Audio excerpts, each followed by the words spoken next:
Скопскиот кривичен суд нема да му го врати пасошот за лекување во странство на поранешниот директор на УБК Сашо Мијалков.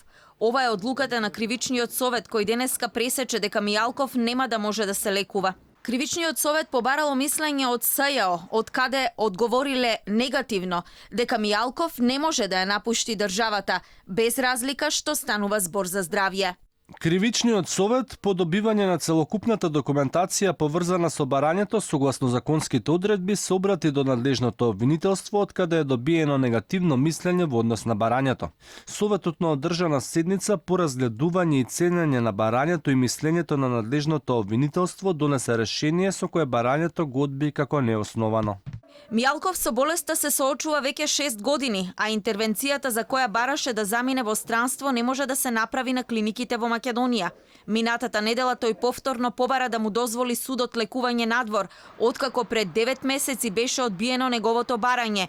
Дали судот и СЈО одлучуваат според словото на правото и Конвенцијата за заштита на човековите права или според име и презиме? Патната исправа не врши никаква улога доколку некој сака да избега од државата, туку за враќање во матичната земја.